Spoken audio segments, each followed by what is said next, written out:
Hello, I'm Porschia Parker Griffin, and I want to welcome you to the Career 101 podcast, a place for ambitious professionals and seasoned executives who want an edge in their career. We're talking about all of the things you were never taught or told when it comes to career growth, development, and change. Now, let's get into it.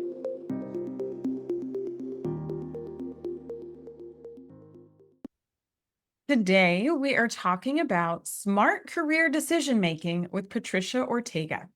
Patricia is a career counselor, coach, and host of the Top 3% podcast, the Uncommon Career Podcast.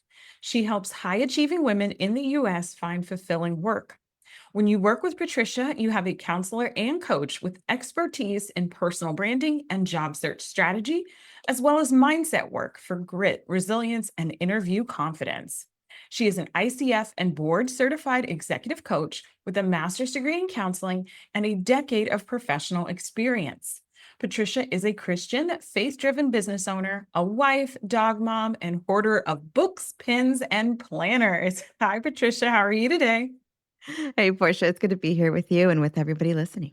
Great. I'm excited to have you with us to discuss smart career decision making. But first, we want to know a little more about you. So tell me about 7-year-old Patricia. I know I saw this question on your list and I was like, oh, I don't know if you want to hear the whole story. No, I'll give you the short version. The short version is there's some craziness, there's some chaotic pieces, right? My mom suffers from schizophrenia, has done so since I was about 4, as long as I can remember. And so it was just really, I'm not going to lie to you, we're going to go in deep really quickly. It was just a really crazy, chaotic, traumatic, negative, abusive childhood. But I excelled at school. And as a child, you're like, this is good, this is bad. School is awesome. I'm great at this. Home, maybe not so much. What happened is when I was around the time that I was 7, I was doing so good in school that I learned these habits of, okay, school is good. That transferred to work is good, right? And 7-year-old self was not the greatest time, but it's really transferred into really what makes me a career coach now. I found myself striving and burnt out because I had made that school is good, therefore work is good. And so that's where I find my value. And I think a lot of us find ourselves that even if we didn't have that childhood, but I found myself striving and burnt out, just trying to get acceptance through work. And then that's where I realized it 10 years, 15 years later, now in my career, I'm now helping people with some of those exact same pieces, finding new and exciting goals with grit, with resilience, and more often than not, taking a look at where is my joy and my value coming from? Is it from work? Is it not? But a lot of that was absolutely, what's the word, influenced, right, by how I grew up. And even, I know we're talking about 7 years old, but at the same time, just fast forward through the absolute grace of God, I was couch surfing, right? Literally having adoptive families. And I got into college without actually applying. There's a lot of stuff going on, but without actually applying. And I was just beyond myself that I could have a place to live while going to college. So all of those pieces are really shaped by that 7-year-old time frame. And, I look back and it was terrible, but at the same time, there's like a blessing in it. And so it was a really formative time in my life. But I do think that it contributes to who I am now and how I help people on a day-to-day basis. Absolutely. Thank you for sharing that with us, Patricia. We do go deep on this podcast, and just in hearing your story, I'm hearing a lot of things, but my first thought, I'll say, was perhaps maybe that's why you were drawn to counseling as well, because of your childhood. And now you're counseling and coaching and really using those tools to support other people, like you mentioned. So tell us about some highlights or pivotal moments in your career before you started your business. Oh, yeah, absolutely. So I think the first one, I thought real long and hard about this. I was like, oh, that's a great question. The first moment that I remember is finding my mentor. I was in at the university and I was working at the dean of students office, and you're a kid, I was like 17 at the time, 17, 18.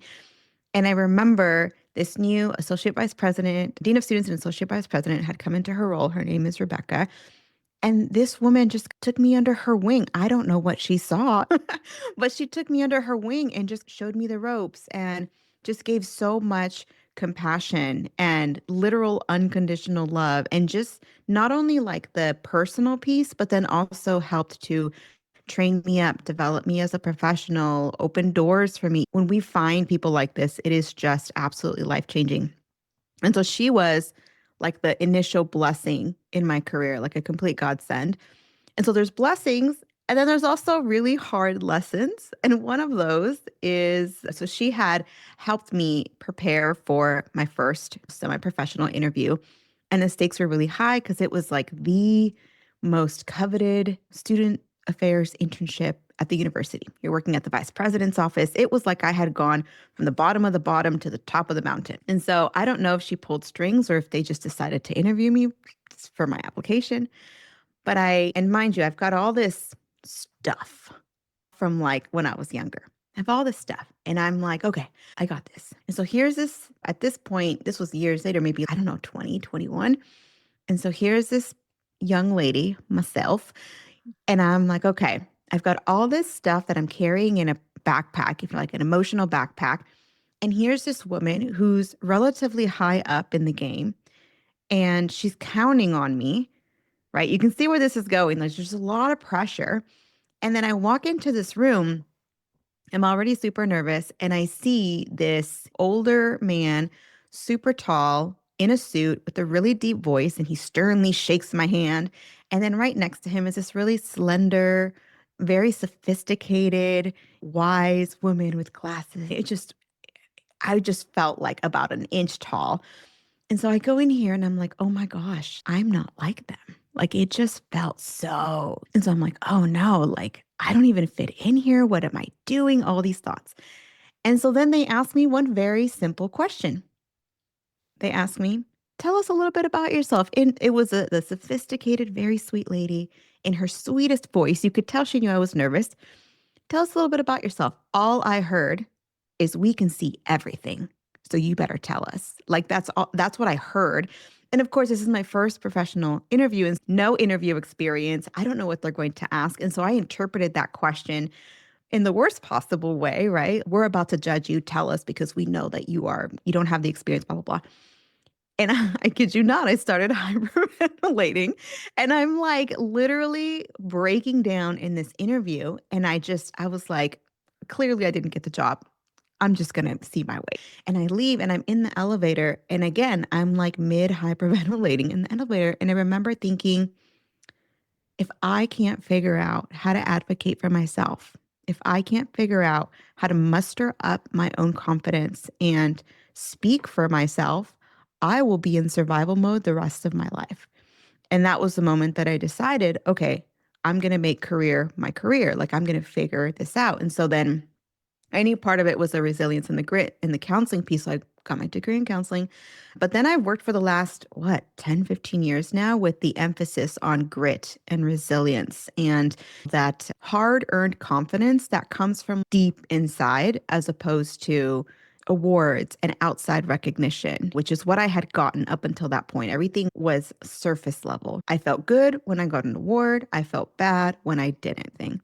And so that's what I've been doing. I first started with career counseling. My introduction was the recession, 2008, 2009, 10, 11. I think I did most of the work in around 2011, I'd say, when architects were changing careers in a completely different direction. Everybody was changing careers because every market just seemed to not have anything left.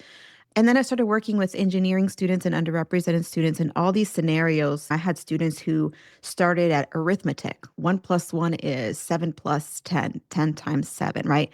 And I saw some of these amazing students go from that to becoming engineers, right? And so the grit, the resilience, the sheer, like, we are going to figure this out. And then along the way, finding moments where this is not only something I'm not good at, but it's also something I don't want to be doing. And I don't know how I got here. So those moments, and then also the moments of this is hard, but I know this is what I need to be doing. And I just have to figure out a way to do it. And so that's been my space for a long time. I ended up becoming a tenured track and eventually a tenured faculty working at a community college where I saw people from right from high school all the way to CEO level that they were taking a pivot or post retirement, people coming out of prison, they need to now build a career. So every which situation you could possibly think of. And then a couple years ago, we're all mid pandemic, things are changing. And I thought this could be a great opportunity to bring a lot of that emotional intelligence skill set into the career search process for mid level professionals because I saw a lot of them coming into my career development classes. And what we were teaching is helpful for them, but it was a lot of theory. And what I felt was really needed was the let's get into the trenches and actually not just tell you, like, here's what's happening, here's the process, but more of we need to get you hired. And so that's honestly, that's the trajectory and all the key moments in between. Wow. Thank you for sharing those pivotal moments with us. A couple that I want to really circle back to. It sounds like Rebecca, that first mentor that you had, it sounds like she was also a sponsor for you as well. And on the podcast, we talk a little bit about mentorship and sponsorship so people understand the difference. It sounds like Rebecca was advocating for you as well. Would you say that she was probably a sponsor? I think in some ways, yes. I still to this day, I don't remember that she pulled any strings because I feel like I remember asking her at the end and I was like, did I get that interview? Did I really earn that interview or did you put a call in? And I can't remember if I'm being completely honest. I can't remember, but I don't think that I feel like she said something like, no, this was all you kind of thing. But I do believe that in other ways, like for example, there was a next position probably a couple years later. This was a full professional position. She saw my value. She saw things in me that I didn't see in me yet. And she created a position, like a full-time staff position in her office it was a win-win. She was like, you have skill sets that I really need and you need to develop them. And so why not do this together? And it was fantastic I think it was 2 or 3 years I worked for her and I learned unbelievable skill sets that I think elevated my career faster than if I would have just tried to apply on the job. You know what I mean? It just would not have happened in the same way. That's great. That's great. And to your point, it sounds like you learned about the grit, resilience, and self confidence very early, too. That definitely shows, I should say, in your career trajectory. So, we've discussed aspects of career planning on the podcast before. Back in episode 53, we talked about how to create a career plan. What are your thoughts on how career planning affects executives and professionals? Oh, goodness. Probably the first thing is that oftentimes we find ourselves at the end of and by the end of the present moment, right? We find ourselves in the present moment realizing, oh, I don't think I had a plan. I don't think there was a plan there. It's just very happenstance, right? I've talked to 3 people this week alone, and we're only on Wednesday, right? When we're recording, it's only Wednesday. 3 people this week alone who were like, I stumbled into this position. And then I thought, oh, okay, it was her last role in the last 3 years. But then I look at their career history. I'm like, oh no, you stumbled into this 17 years ago. And so for 17 years, you've been in this role where you stumbled into it. And we don't really know that it's not the right role because it's boil the frog. Like it's when we're burnt out and we realize, where have I been the last X number of years? And so that's the first piece. But then now that we're in awareness of, okay, I have control over where my career goes, I can build a plan and get there. I think the biggest thing is that we think decision making is logical, but more often than not, decision making is actually highly emotional. And for some people, they're just really good intuitively, but many of us don't have that intuition to immediately be like, I know the right answer. And so it's a mix of paying attention to your emotions and then also mitigating any emotional pieces that might be affecting us. Like, for example, worry, fear might be affecting our decision making process to not go into a field because we think we can't get into this space. When there is a way to get in, it just might take a little bit more work, but in the long term, it's going to be so much more beneficial. So it's figuring out how do I feel emotionally? What parts are beneficial for me that are going to build momentum and confidence and positivity? And what parts are holding me back? And then also looking at the logical side, because that's important too. So to be able to balance a holistic picture of how we're planning and making decisions ultimately is going to lead you to the best informed and educated decision. I love that kind of balance that you mentioned about paying attention to the emotions, but not necessarily letting your emotions run the show, right? Oh, yes. So, in my years as a coach, I've seen countless clients struggle with career decision making. Why do you think career decision making is important? Oh, because oftentimes we don't realize we're making a decision and we really are. Sometimes a non decision is a decision. A good example, I've talked to a couple people, and I always say this week because I'm like, just sometimes it continues to surprise me. Oh no, this continues to every single day this happens, right? But I was talking to this wonderful professional, so successful. And it's that success on the outside, but on the inside, you're like, I don't know that I've ever decided. But oftentimes we make decisions without making decisions, like externally. So one good example is I someone asked me, do you want to take on this position? This a lot of it, right? Is this manager has left or creating this new program. Do you want to be a part of it? And it's okay. It doesn't feel like a decision, right? It's like paying with cash versus paying with debit. You don't feel the money coming out of your account if you're paying with debit, but if you pay with cash, you feel it. And oftentimes, some of these decisions where an opening just happens, it feels like an opportunity that was given to you. Sometimes that's a great opportunity, but sometimes it's an opportunity you say yes because it's just there without feeling like you took the time to plan and make an intentional decision, but yet the decision was still made and it may or may not be the one that's right for you. Very wise words, Patricia. And as you were talking, it made me think about that saying. It's something along the lines of saying yes to something is saying no to something else. Mm. And I think to your point, that opportunity that sometimes just shows up out of nowhere, we're like, oh, okay, I'll do this. We don't realize that could be a demand on our time or prevent us from doing something else in the future. Definitely. So, what are some tips you can share to help executives and professionals make smarter career decisions? Oh, The Career 101 podcast is brought to you by Fly High Coaching, where we help our clients soar to their full potential. More and more professionals and executives are setting out to achieve their career goals. But without the right support, it can be difficult, if not impossible. Whether you need career coaching, interview coaching, or a program with a professional resume and a LinkedIn makeover, we're here to help. Could your career use some 911? It's not uncommon for executives and professionals to feel a little overwhelmed, stuck, or confused when it comes to their career or income.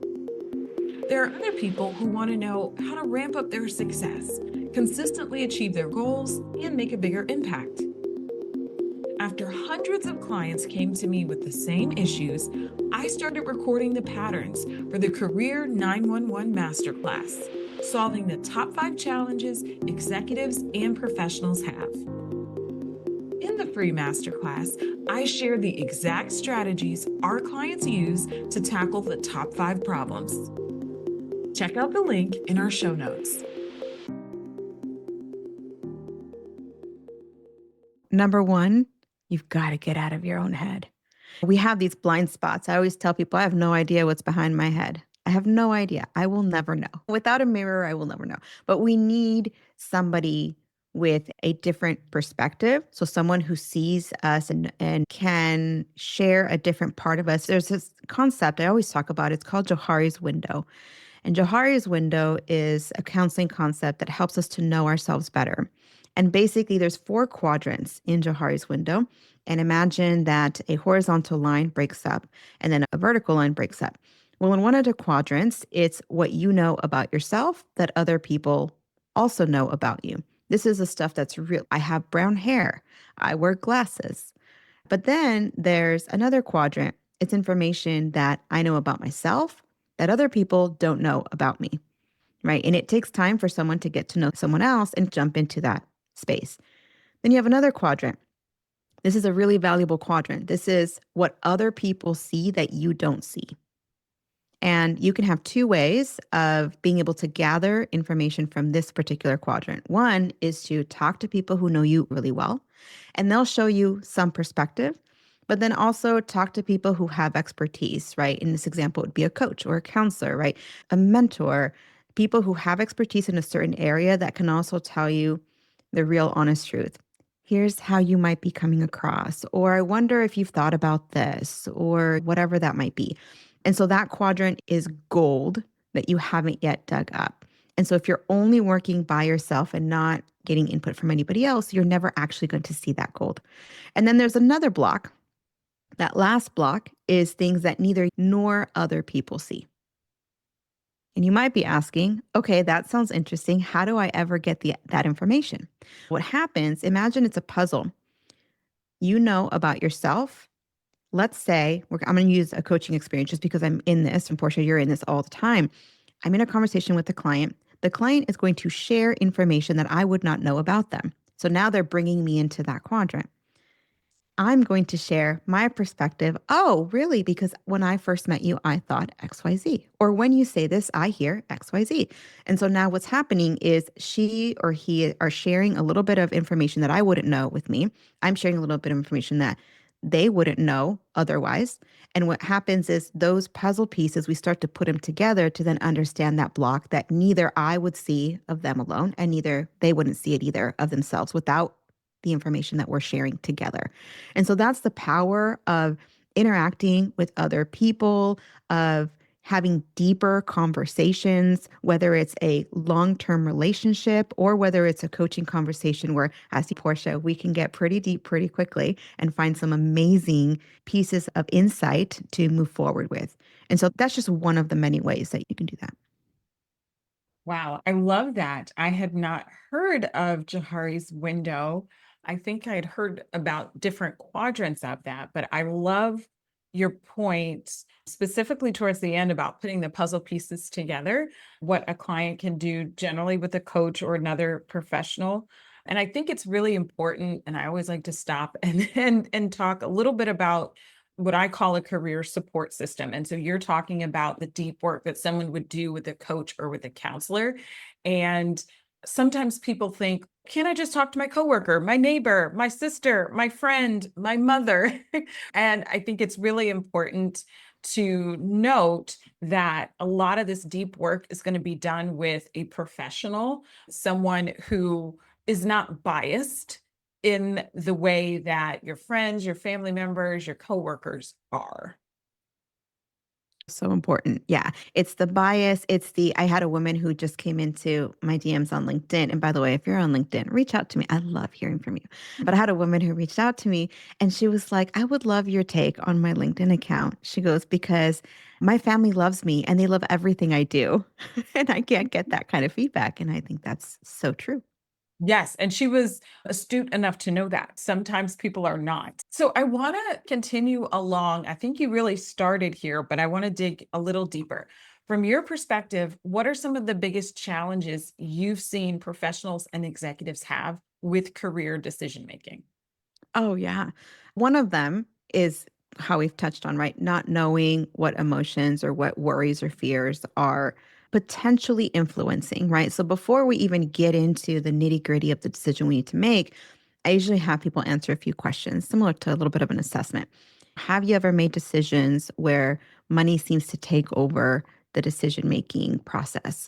What was your relationship with money, security, and achievement in the past? And these are questions specific to decision making in career, just focusing on the most frequent decision making factors. But then it's also things like who influences your decisions most and what are their perspectives of XYZ topic. And then there's several questions in there, but that's probably the first piece. And then the other thing that comes to mind, at least in the moment, is being able to switch back and forth between the emotional and the objective, between the relational and the tactical. One quick activity. If you're in the middle right now, if you're in the middle of a decision and you're like, it's not clear to me, I just can't seem to see forward. One quick thing you can do to just get the process started, right? This is very much a process. You're mudding through the water. It's complex.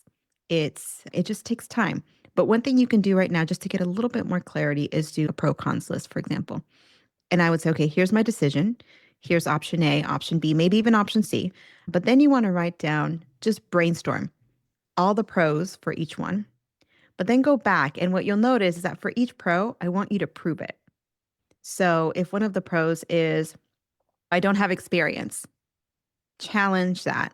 Do you really not have experience? Where is that coming from? Is that more of an emotion, or have you gotten feedback from a recruiter that no, you don't have any experience? So that's one of the pieces that I think is really helpful, is putting down everything you think, feel, everything that's on your mind, but then going back and analyzing and challenge each one to look for absolute proof. And then from there, figuring out, okay, what is clouding my judgment, and what's a real thing, a real question I need answered, and what's already settled. And now you can start from there. I love it. I love it. And yes, I see those challenges all of the time with our clients as well. And I want to go back a little bit to something that you touched on earlier. I've talked to a lot of clients who've just fallen into their jobs or their careers, and they turn around and realize that they've been doing something that they don't even 5, 10, or even 20 years. Patricia, for the people who are perhaps out there listening to this and saying, yes, I need to make a change, perhaps, what is a good first step for someone who feels completely out of alignment with their career? I think a good first step is typically to figure out, how do I get from A to B, even if you don't know where B is, right? And so that might be, for example, first, clarity. I need to get clarity. And it could be as simple as that. For some people, it might be drawing out a little bit longer plan.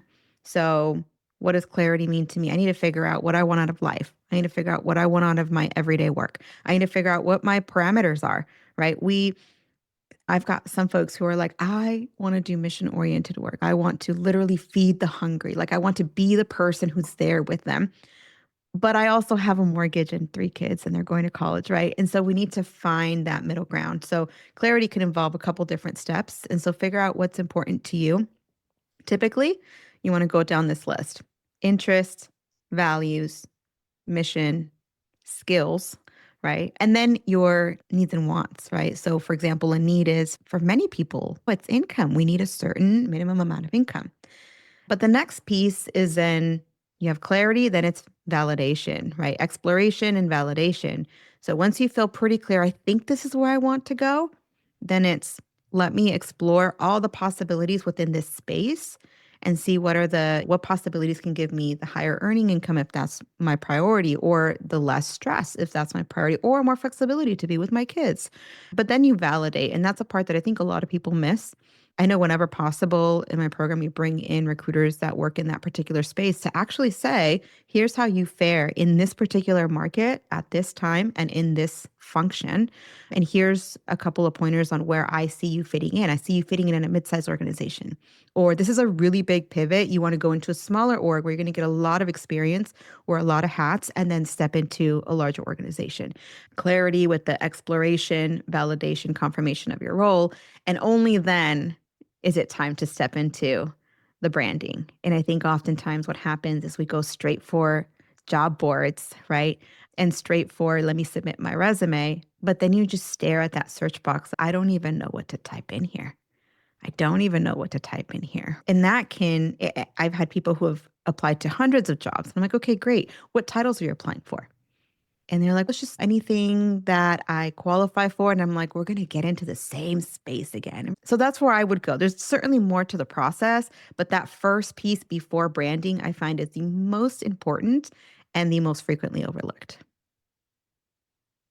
Agreed, agreed, agreed. I echo that from the mountaintops, that clarity, and then doing career exploration if necessary prior to even thinking about your resume, your LinkedIn profile. I call them professional branding documents, is so important for positioning. And to your point about the example you gave, I was speaking with a gentleman yesterday who is working with us on one of our programs and getting his resume done. And he said, you know what? I just want to apply for all of these jobs. And to your point, and I'm sure the recruiters you work with mentioned this, those days of just having a general resume that you use to apply for everything, or just one strategy for a whole bunch of jobs that you're going to apply to, it's not effective today. You've got to be way more targeted with not only your professional branding, but with your strategy. So thank you for touching on that, Patricia. So tell us more Yeah. about your business. Yeah, absolutely. So, what I do is I help primarily women, and I also say, and a few pretty cool men. I always say that because we always have just a couple of men in the program who are working through this. But primarily, I help women to reach their career goals, especially in this market. It can become difficult to see the finish line. And a lot of times, what happens, we talk about emotions and we talk about decision making. I was just telling my clients every action you take today is a seed. Every action you take is a seed. But whether or not that seed is on good soil really depends on you and your state of mind, right? You're either applying with positivity and confidence. And so you're detailed and you know this is going to work out. So even how you adjust your resume, write the messages, like everything comes forward. Or it could be on bad soil and it's not ever going to give an opportunity to grow. And so that's a lot of what I do is helping people stay grounded in the career search. There's certainly the tactical pieces that's not to be ignored. You need the strategy. You need to figure out what your best opportunity is to get in. You need the branding. I cannot reiterate that enough. Like you need a brand that shouts from the mountaintops so that you don't have to be shouting right loudly. You can go into an interview and share your value and just excited and share all of this, right? But before you even get in there, you want your resume to speak for you. And so that branding is really important. But once you get into the job search, it typically, in this market at least, is just a downhill spiral, right? I'm going to apply to all these jobs. I'm going to hear back from none of them.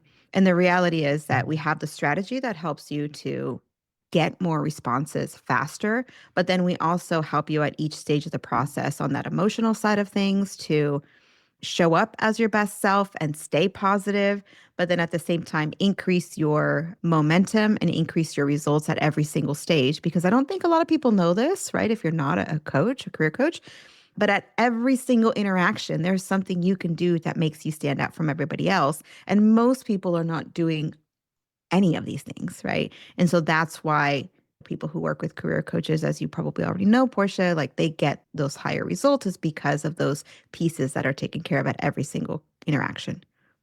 And so that's what I do. Agreed. Thank you. We are going to be providing a link to your website and other social channels in our show notes so people can find you online. Now, Patricia, I want to ask you our final question that we ask all of our guests. How do you think executives or professionals can get a positive edge in their career? Yeah, definitely. So I thought about this and I think it could be dwindled down to three different things. One of them, the overarching umbrella is to think strategically. I don't think we think strategically enough. I think we consider strategy to be something that vice presidents and CEOs do to grow a business, but you are a business. You're a business of one. And so I always say think strategically, but specifically about the relationships you make, about the way you spend your time and energy because your time and energy is more important than your money. I need to say that again. Your time and energy is more important than your money. And I think oftentimes we give money we put it on a pedestal such that we give away our time and our energy for it. You can make more money, you cannot make more time and more energy. And then also recognizing the opportunity in a downturn. I think when there's a downturn, everybody is like, the sky is falling, but there's always an opportunity in that. And to help give you that edge, I always share this because I see LinkedIn accounts every single day and I'm like, oh, there's so much we could do here. And so if you're listening right now and you would like to get a LinkedIn review, I invite you to connect with me, send me a message. I'm happy to provide a detailed LinkedIn review with how you can think strategically about your brand and how you can better present yourself on LinkedIn, because that is a key decision-making factor that works for you while you sleep. Because as people have multiple resumes in front of them, they want to know more information about you before they decide to give you a call back, and they go to LinkedIn for that. Think strategically, relationships, time and energy, recognize the opportunity in the downturn, and you can start with that LinkedIn review. Love it. Love it. So, Patricia, you have shared a lot of insights with us today, and I'm sure our listeners can use it to be more confident in their careers. We appreciate you being with us. Absolutely. It's been a pleasure, and I'm glad to be here with you.